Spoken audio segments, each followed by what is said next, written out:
కాస్త వాడితో మంచితనం పెంచుకో. వాడు నిన్ను చూడాలనిపించేటట్టు తయారవ్వే.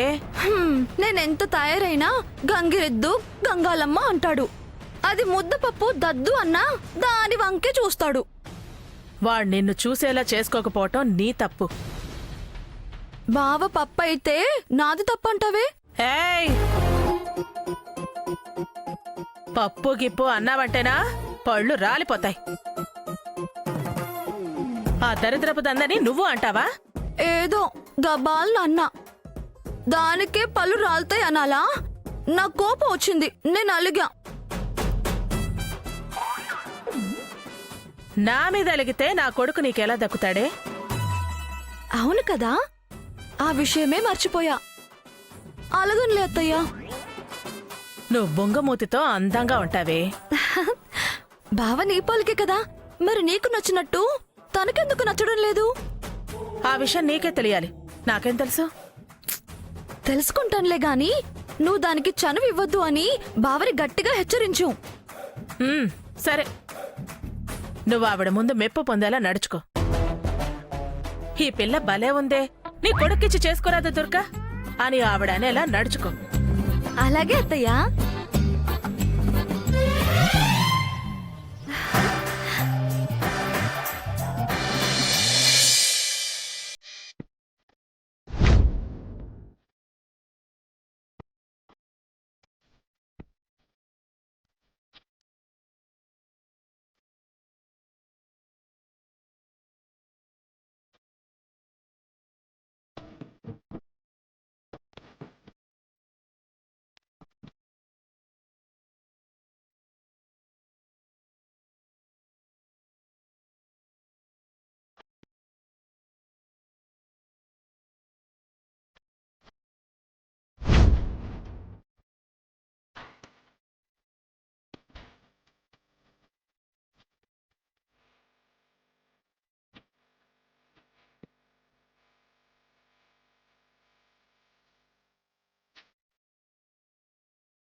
దుర్గమ్మ అంటూ నా మొహంలో మొహం పెట్టి చూస్తూ ఒంటికాలు మీద లేచే అవలక్షణం ఒక్కటి లేకపోతే దీని దగ్గర చాలా సెలక్షణాలే ఉన్నాయి.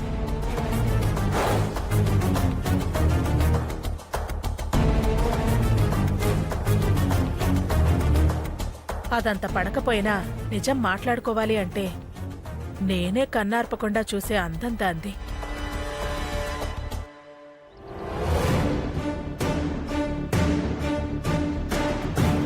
ఇంకా ఆదిత్య దాని వెనకాల ఎందుకురా పట్టం అనటంలో అర్థమే ఉంది.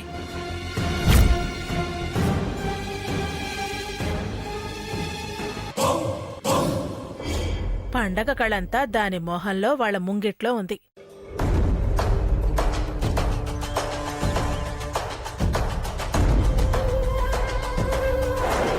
దుర్గమ్మ అన్న పిలుపుతోనే పడకపోవటం మొదలైంది.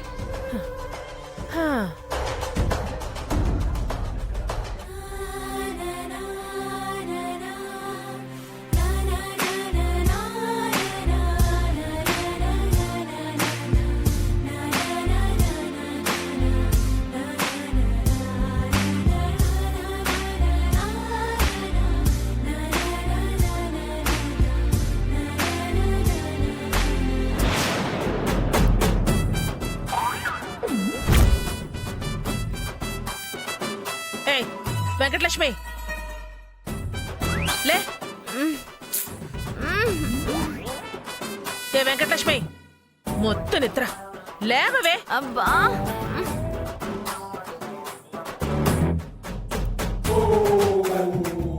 దీనికసలు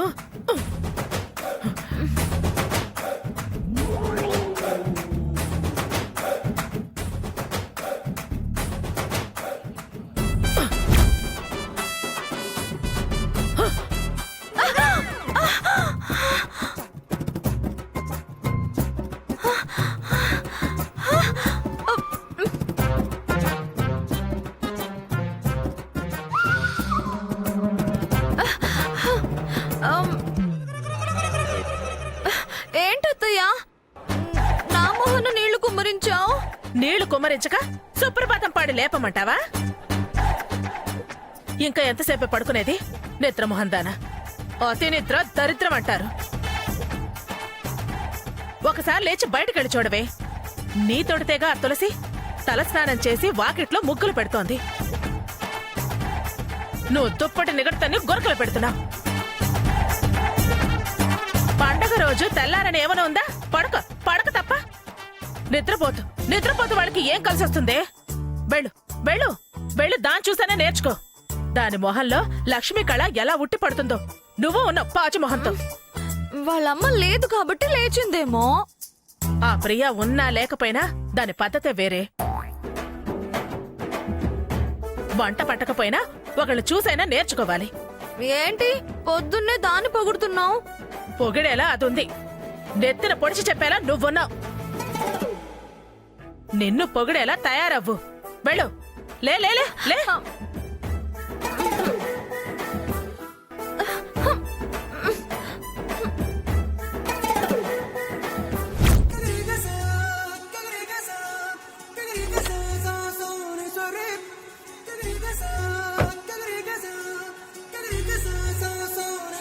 దుర్గా, వస్తున్నానండి.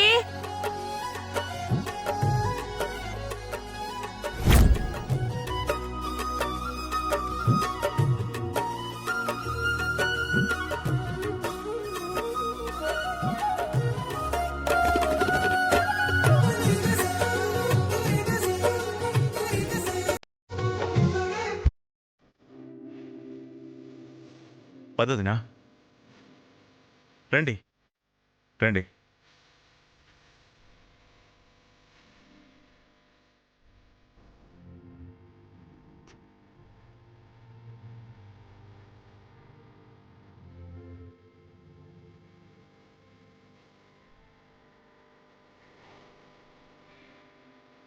అయ్యో, ఎందుకయ్యా ఇదంతా?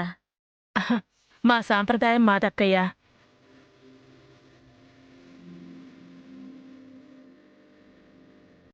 Hi hi. హాయ్. మిమ్మల్ని పెళ్ళప్పుడు చూడటమే ప్రసాద్, తర్వాత ఫోనులో మాట్లాడుకోవడమే. బాగానే గుర్తుంచుకున్నావు కనకదుర్గా. మీ గురించి ఈయన రోజుకొక్కసారైనా తలుచుకోకుండా ఉండరు. ఈ బంధుత్వం దూరమే. మా నానమ్మ, ప్రసాద్ వాళ్ళ అమ్మమ్మ అక్క చెల్లెళ్ళు. చిన్నతనంలో నాతో వీడు చాలా చనువుగా వదినా వదినా అని ప్రేమగా ఉండేవాడు. అందంగా అల్లరి చేసేవాడు. చిన్నప్పుడెప్పుడు నేను దొంగ దొంగ అనేవాడు. ఇప్పుడు పోలీస్ ఆఫీసర్ అయిపోయాడు.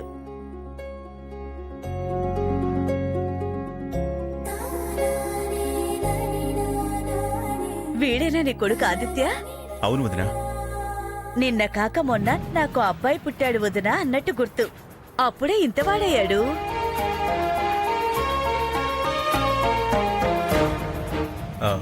వాళ్ళ అబ్బాయి వినయ్. నమస్తే ఆంటీ. ఆంటీ ఏంటి, పిన్ని అని పిలు వినాయ్. అలాగే పిన్ని. అదిరా ఇండియా. వరుసల్లోనే ఆప్యాయత, బంధుత్వం, ప్రేమ, అభిమానం అనే భావన.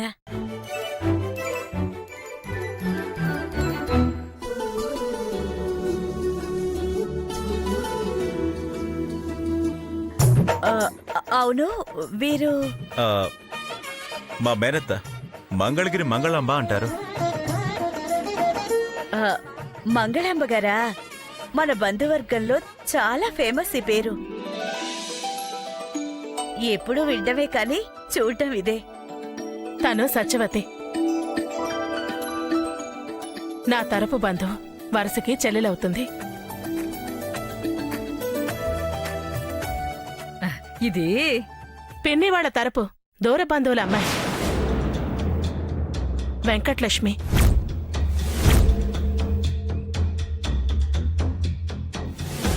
ఆ, అవును ప్రసాద్, వీళ్ళని చూస్తుంటే నీ ప్రాణమైన మీ చెల్లెలు ప్రియని చూస్తున్నట్టే ఉంది.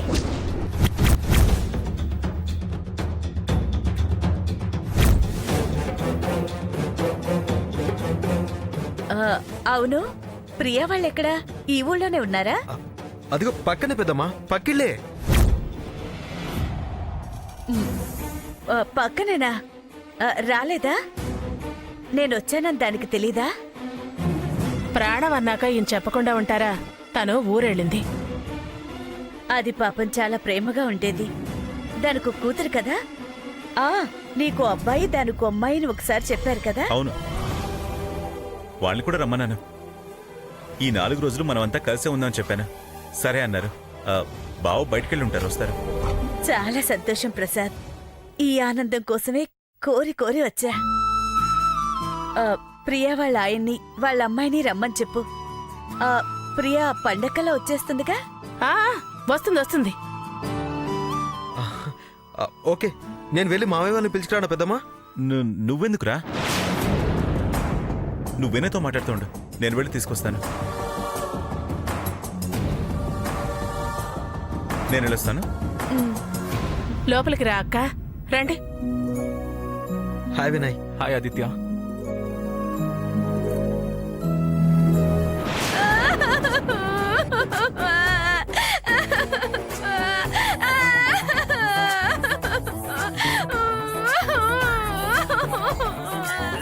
ఏమైందే వెంకటలక్ష్మి, ఏమైందే?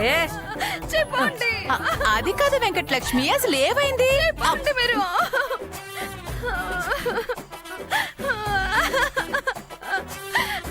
ఏమైందే చెప్పాడవే వెంకటలక్ష్మి? ఏమైంది?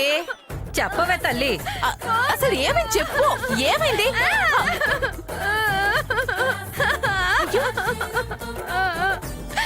వెంకటలక్ష్మి ఏమైందే? ఏమైందో చెప్పండి. ఏమైందమ్మా? ఎందుకే ఏమైందని ఏడుస్తున్నావు చెప్పు. ఆశ ఉష్ అయింది, కళ్ళలు కళ్ళలయ్యాయి. నేను ఈ ఇంటికి పరాయిదాన్ని అయిపోయాను. ఎందుకు అలా అనుకుంటావు? అసలు ఇప్పుడు ఏమైంది? ఇంకా ఏం కావాలి? నేనెవరని ఆవిడ అడిగితే దూరం చుట్టం అన్నారు. అదేమో దగ్గర బంధువు అయింది. ఇంకా అంతకన్నా ఏం కావాలి?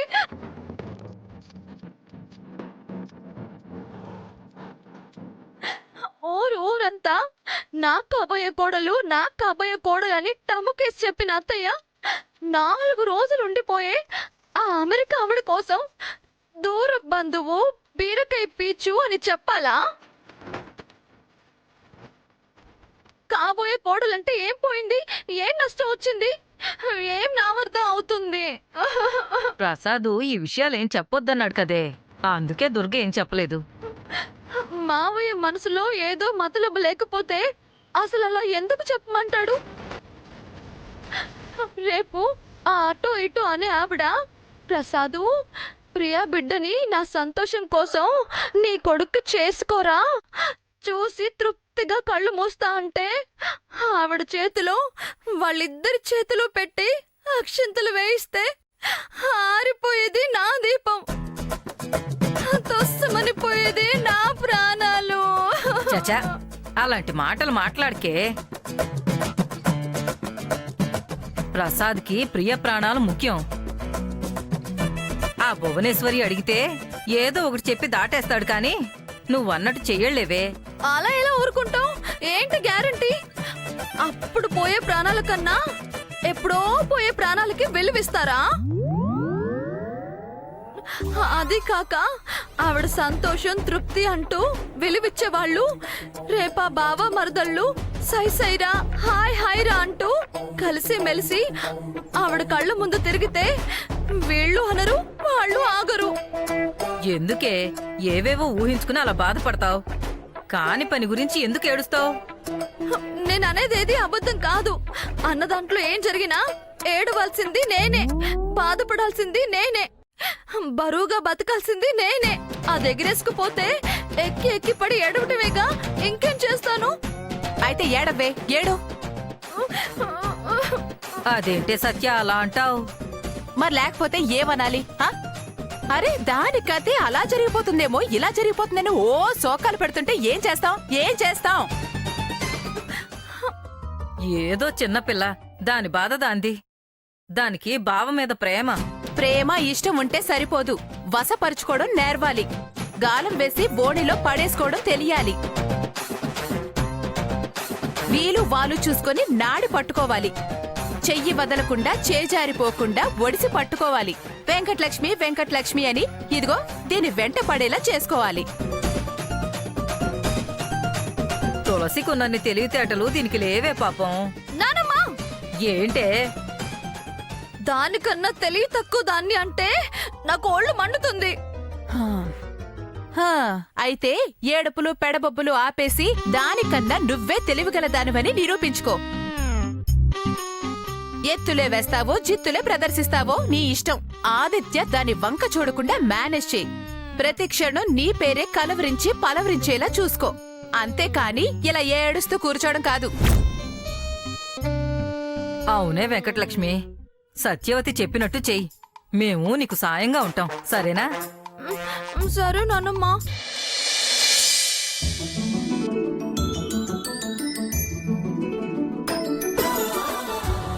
పెద్దత్తయ్య గారు, మీరిక్కడున్నంత కాలం మీకేం కావాలన్నా నన్ను అడగండి. ప్రతి క్షణం మీ సేవలోనే ఉంటాను.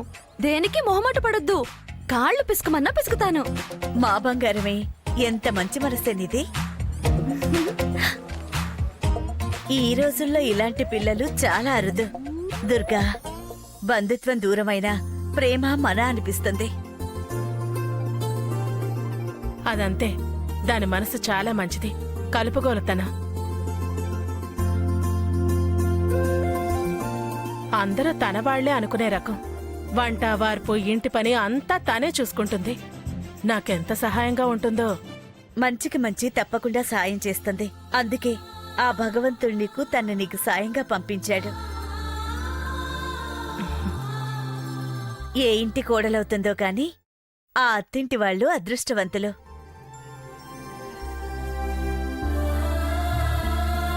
దాని మొహం అది ఎక్కడ ఉంటే అక్కడ నసే ఏడుపోటు మొహందే. రా సాంబయ్య రా. నమస్కారం అక్కయ్య గారు.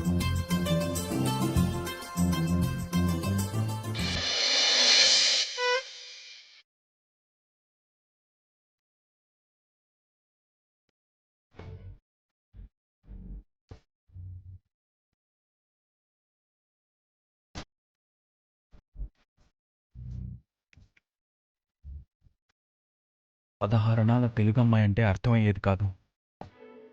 తనని చూస్తుంటే ఇదే అనిపిస్తుంది. వావ్, అదేదో పాట గుర్తొస్తుంది.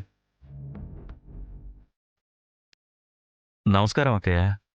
ఏం సంబయ్య, బావున్నావా? బావున్నాను అక్కయ్య. చిన్నప్పుడు అందరం కలిసి సరదాగా అల్లరి చేసేవాళ్ళం.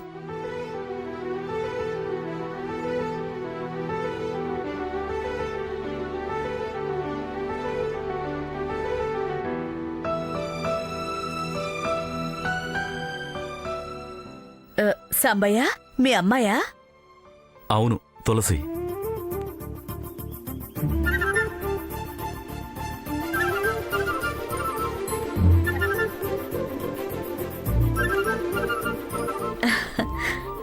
లేమ్మా, కూర్చో. పేరుకు తగ్గట్టు చాలా పవిత్రంగా నిర్మలంగా ఉంది.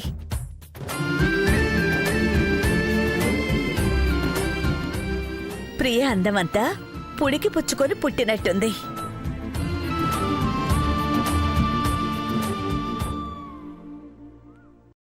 మహాలక్ష్మిలా ఉన్నావే, చల్లగా ఉండు.